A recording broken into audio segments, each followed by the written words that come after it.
yoo yaada keessanii yookiin koomentii isin barreessitanii fi adaraa keessan barreeffama shi yookiin maxxansuu nan danda'a jechuudha. Barreeffamaa fi sagaleedhaan naa keessa.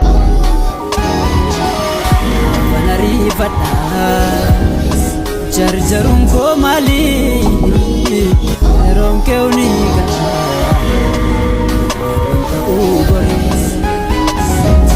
bate niftu shama kafune kabajamtoota fi daawwattoota leensaa andam muluna family jirtuu nagaa keessanii ani nagaa kooti galata waaqayyoo inni nagaa keenya ta'ee maqaan isaa ajajamu inni nagaatti nu bulchee akka kaanee hojjetannee nyaan jiraannu godhe maqaan isaa eebbifamu ajajamu galanni waaqayyoo haa ta'u.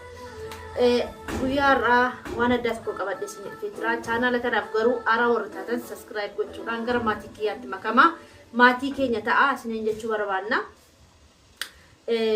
Guyyaarraa waan baay'ee tokko garaana nyaate seenaa obboleettii tokko naa qooddee wayii fidee dhufe jechuudha. Seenaan kun baay'ee garaa keessa na nyaate dhugaa dubbachuudhaaf garaana nyaate jechuudha. Ifama faarfannaan cufaaffachaa garaana nyaatte jechuudha. Baay'ee tokko garaana nyaatte seenaan ishee akkana ture karaa imootti naa qooddee karaa imoo waan naa qooddeef seenaa kanaa yookiin immoo waa'ee kanaa akka chaanaala keerratti naaf maxxansitu namoonni hedduun barumsa akka irraa fudhatan hin barbaadatte innis akkana ture. Abbaa warraa shiitu obboleettii mashiitti deebi'e jechuudha. Yoon isiniin jedhu akkana naan jette obboleettiin kun jechuudha. Yoo yaada keessanii yookiin koomentii isin barreessitanii fi adaraa keessan barreeffama shi yookiin maxxansuu nan danda'a jechuudha. Barreeffamaa fi sagaleedhaan naa keesse yeroo koomentii keessaniif akka koomentii babbareedaa kaa'aa fi yaada babbareedaa kaa'aa fi gorsa barbaadde jechuudha. Gorsa kana maal akka gootu waan gootu wallaaltee jirti jechuudha. Akkuma keenya akkuma nan hojjadhee gale kana isheenis abbaa manaa isheetti hojjattee galuudhaaf mucaa tokko qabdi. Hojjattee galuudhaaf karoorfattee walumaa galteedhaan baate jechuudha. Abbaa warraa shifaana kan waadhe nama gargaare malee tokkollee ta'uu hin danda'u. Kanaaf yaada gaarii kaa'aa fi gorsa bareedaa kaa'aa fi ana akka kootti waan hin gorsuun qabachuudha. Dhumarraa gorsa bareedaa ta'e nan gorsachuudha. Anis hamman beeku jechuudha. Nan beekaafiti miti. Garuu gorsa bareedaa nan kaa'aa fi jechuudha. Isinis immoo akkasuma yaada keessaniif koomentii keessanii keessatti waan shimmiine waan yaada bareedaa kaa'aa fi jechuudha. Akkana naan jette obboleettiin kun jechuudha. Ameet jira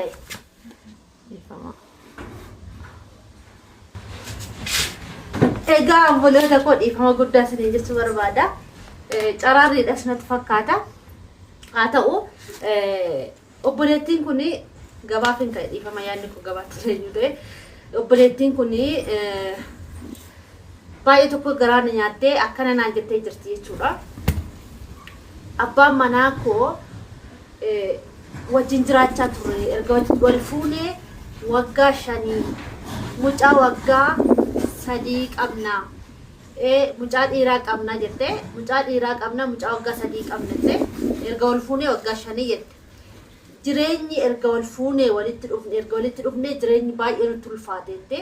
Erga baay'ee nutti ulfaannaanii biyya harabaan deema'ee biyya harabaatti ka'ee. Ergan biyya harabaa immoo ka'ee deemee abbaa warraa koo birriitti erguun eegaleette birrii hamma jiru isumatti ergee waggaa 3 hojjattette. Waggaa 3 hojjattee mucaa haraasii daa'ima gattee deemte birrii waggaa 3 kan itti ergite. Inni immoo maal godhee obboleettii ishiitu jira. Mucaa ishiitiif jecha obboleettii ishii fuutee bira keessee deemte jechuudha. Obboleettii ishii qixxisuudhuma ishiitii jechuudha. Maal godhaa birrii irrumaa otoo funaanu gara obboleettii ishiitiitti wajjin jiraachuu eegalanii jechuudha. Obboleessi kuni abbaan manaa ishii kuni gara abbaan manaa ishii gara obboleettii ishiitiitti deebi'ee jechuudha. Obboleettii ishii faana haadhooma ishii jechuudha. Haadhoon garaa tokko baan abbaanis haadhaanis tokkuma jette. Gara obboleettii kootti deebi'ee obboleettii koo wajjiniin wal fuudhanii mucaa godhatanii ani kana hundumayyuu hin dhageenye. Garuu gizeedhaan booda gaafan dhaga'u baay'ee tokko natti ulfaate amanuudhaaf hin amanu jedheeyyuu birrii hergaan ture.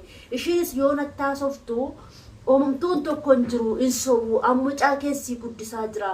Maaliif akkana jettaa maana shakkitaa jettee naan lolte.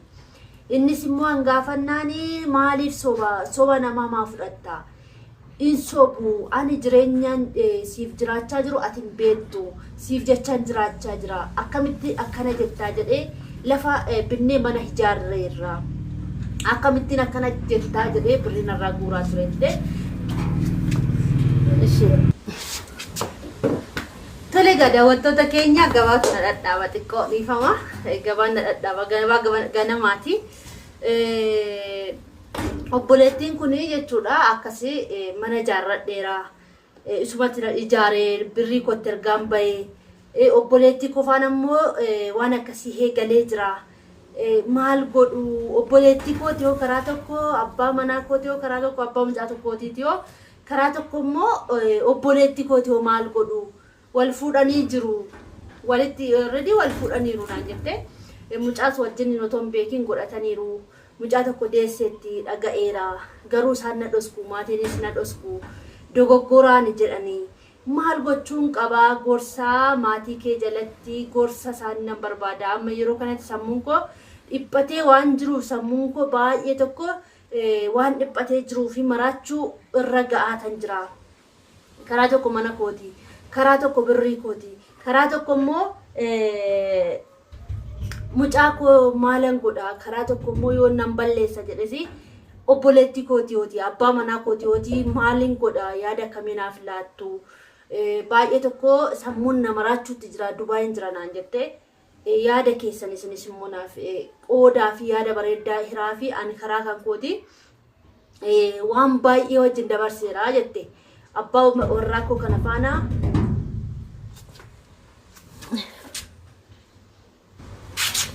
dhiifama jooko soo namni suuqina gadu akkasuma akkasinaan jette jechuudha. Obboleettiin kun si yaada akkamii akka keessaniif ani hin beeku. Obboleettii kana sammuun kun maraachuutti jira. Maal gochuun qaba yaada keessan naaf firaa siniin jettee jirti. Yaada babbareedaa diraa keessa yaada babbareedaa kaafi gorsa bareedaa kaafi namni hin dogoggoraa namni fooniif dhiiga uffatee jiru jechuudha. Anis nan dogoggoraa namni biraas hin dogoggoraa. Garuu immoo of qabuun gaariidha jechuudha. Maaliif namni kaleessa wajjin immoo wal mariyatee bahee anis immoo kaayyoon qaba waan ta'eef abbaa warraas immoo kaayyoo qaba waan ta'eef jechuudha. Kaayyoo isaanii sana bira gahuudhaaf jireenya kaleessaa jijjiiruudhaaf isa jedhan irratti yoo argamanii namatti tola. Garuu yeroo tokko tokko immoo namni hin dogoggoraa hin dhiphatiin obboleettii koo Waaqayyo immoo waan siif godhu waan siif qopheesse qaba. Kanaaf hin dhiphatiin yaaddayini waan siif waan qopheesse qaba. Ati nama yoo miite malee Waaqayyo siif gaarii miti. Garuu yoo namni si miidhe namni gowwaadha jedhee sirratti hamaa hojjetu si haa miidhu. Waaqayyo biratti immoo yookiin Rabbiin biratti fudhatama qabda. Nama hin miidhiini nama miidhuun gaarii miti. Miidhame malee yeroo hundumayyuu nama hin miidhin. Yoo miidhamte gaariidha. Ani amma fakkeenyaaf miidhamuun koo gaariidha. Garuu nama miidhuun koo immoo anaaf salphina jechuudha. Nama miidhuun gaarii miti.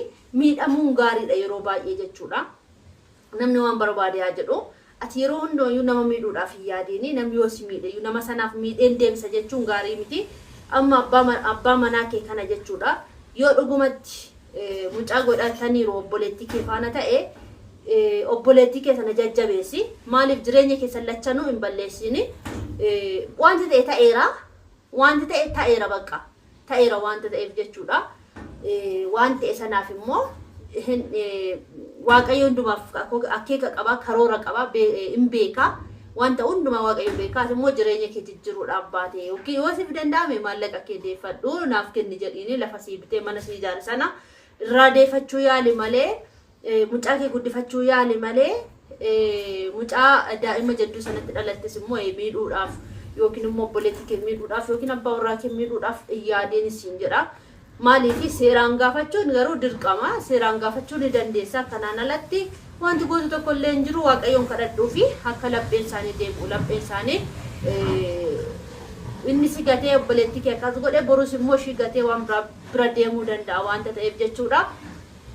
Kadhannaa godhii fi jireenya lamaan keessan iyyuu balleessini kanuma si gorsahanii akka yaada kootti jechuudha. Kun baay'ee ulfaata dhugaa dubbachuudhaaf baay'ee ulfaata. Akkas jettee isin immoo yaada qooddaniif yaada koo qoodeeraa fi isin immoo yaada qooddaniif baay'ee tokko nama gaddisiisa. Yaada qooddaniif isin immoo nyamaa tokko hin gaddiini waaqayyo waan godheef beeka hunduma obboleetti waan tokko hin gaddiin hin dhiphatini akkuma karaa keessaa si gorsee si jajjabeesse ani amma sumachuudha waan hundumaaf waaqayyo beekaadha danda'aadhas kanaaf tokko illee hin dhiphatini siin jedha. Sammuu keessa immoo isini taragagga'uu yaali yookiin immoo ragaa jechuu yaali sammuu kee keessa baasi isa hojii keetii bichaa yaadi hojjedhuuti birrii qabadhu gaaf sana nama taate hunduma fuulduratti iyyuu kabajamtu taatachuudha hojii keessi kabaja waan ta'eef jechuudha. Warri sin barbaanne illee si barbaadu warri si jibban illee si jaallatu gaafate harkatti qabatte jechuudha. Kana siin jedha miidhama baay'ee warri qabdan jiraachuu dandeessu miidhama keessaniif immoo furmaata kan ta'u waaqayyo kee rabbiidha. Isa kanaaf sammuu kee taragagga'ii arragagga'ii ragaa jedhii uumaa miti waaqayyo hundumaaf beekaadha akka keessattis yoo dhabdeeyyuu ati immoo akka kee kaamtetti jirta waan ta'eef bakka sanatti argame ati immoo homaa miti amanamummaan kan kee ta'uu namarraa waan gaarii heeguun gaarii mitiin siin jedha. Gorsi koo kanumaa isinis immoo waan gorsa qabdanii lafa kaafi garuu like share comment subscribe gochuun dagatina obboleetti koo jabaadhu hundi keessa yaada gaarii kennaaf isin jechuu barbaada jabaadha. Nagaatti naatiraa oolmaa gaarii isiniif haa ta'u bakkee hojiin jira buupheeris immoo wal keessa akkas godhataa jira kanaaf yaada koo gabaabsee nagaatti tura oolmaa gaarii isiniif haa ta'u.